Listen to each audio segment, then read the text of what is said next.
Welcome to Path of Stoicism, your guide to the profound philosophy of Stoicism. This channel is a space dedicated to exploring the timeless wisdom of Stoic principles and practices. Here, we offer enlightening discussions, practical guidance, and thought-provoking reflections. Join us on this journey of self-discovery, resilience, and inner strength as we delve into the teachings of ancient Stoic thinkers and their application in modern life. Whether you're new to Stoicism or seeking to deepen your understanding, you'll find inspiration and tools here to navigate life's challenges with wisdom and strength. Subscribe to embark on a path of personal growth, resilience, and tranquility with us. Welcome. Once the most powerful man in the world, known as Marcus Aurelius, attempted to live virtuously.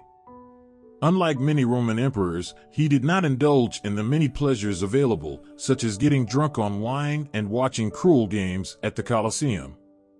Marcus Aurelius aimed to fulfill the task that fortune had bestowed upon him, which was to serve humanity. Thus, he deeply cared about fulfilling his purpose. However, to do so, he needed to care less about things that did not deserve to be valued, nor should they be valued, and we can say there are many such things. One of the essential concepts of Stoicism is the dichotomy between things we control and things we do not control, as elucidated in Epictetus's manual. The majority, if not all things, aside from our own actions, are not under our control. This implies that we should not necessarily renounce the world, but the Stoics believe that we should be realistic about our limited influence over these matters. By doing otherwise, we burden ourselves unnecessarily. When life hurts, it often means that we care about things over which we have no control, allowing them to control us and manipulate us like puppets. So, we blame the puppeteers for manipulating our strings when, in fact, we allow them to do so. But if we stop caring about them, they lose power over us, and we'll be at peace. For Marcus Aurelius, not being disturbed by things outside of his control allowed him to face the many responsibilities and challenges he encountered as an emperor. He focused on the task he believed had been given by the gods. For Epictetus, this meant freedom for others not to be affected by external forces. It could be a way to concentrate on goals that truly matter and, for others, simply a path to a happy and carefree life. When life hurts, what things should we stop obsessing over, and how do we do that? This video is an exploration and loose interpretation of Marcus Aurelius' philosophy on caring less about things that aren't worth valuing in his meditations.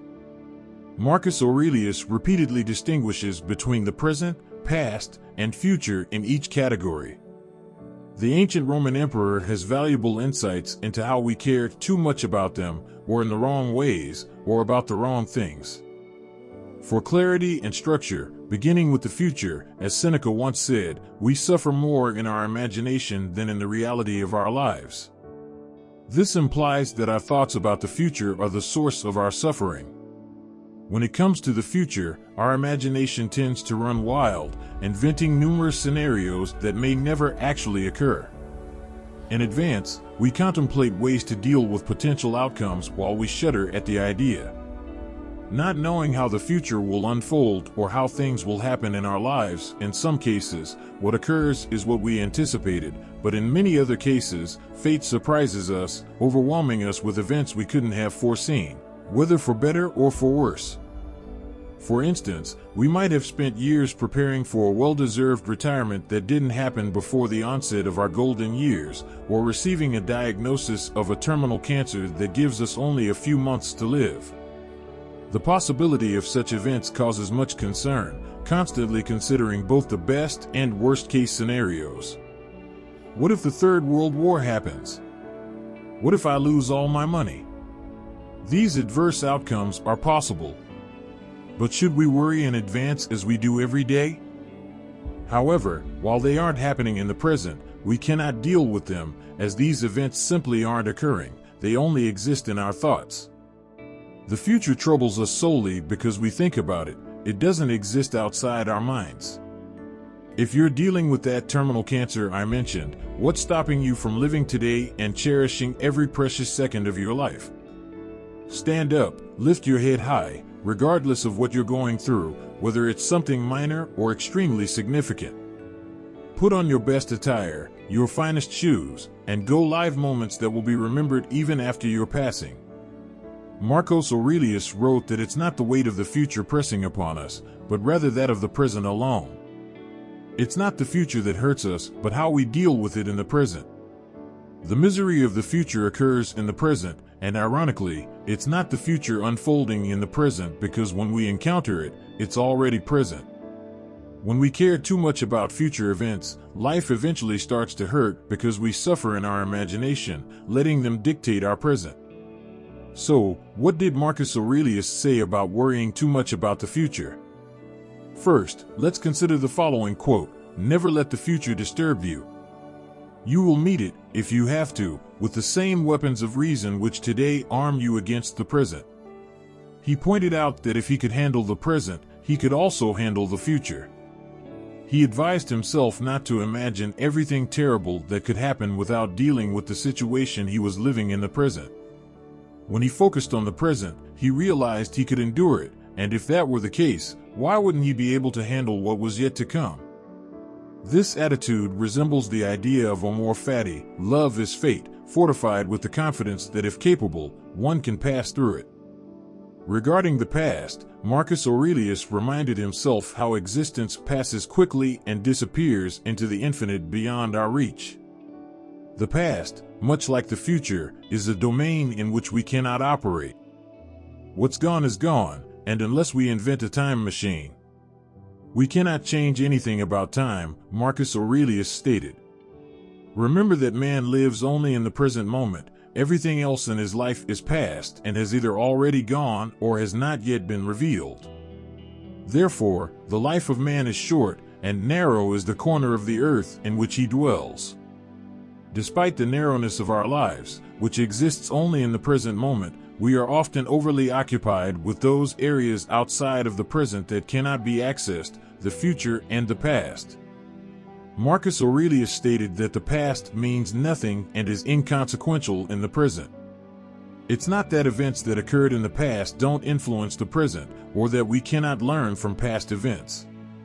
It's just that we cannot work with the past because it is beyond our reach. Often, our memories of the past are jumbled, and the ways to verify what exactly happened are limited. We rely on memories from personal perspectives and different points of view. So, the past is not only out of reach, our memory of it is also likely inaccurate. Nevertheless, we continue to care about past events, often replaying them in our minds and reliving the pain they caused us. Some believe that by thinking about the past, we can have some control over it, but that is an illusion.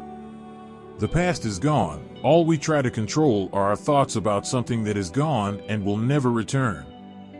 I wish I could have done that differently, many people say, but they desire the impossible. Nothing can be gained from these thoughts because they evoke desires that we can never fulfill.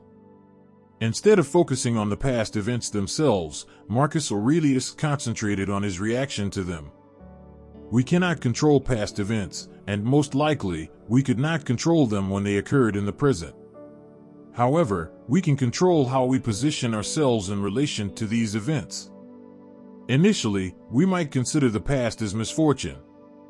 We may have had a difficult childhood or experiences of lost friendships or failed business ventures.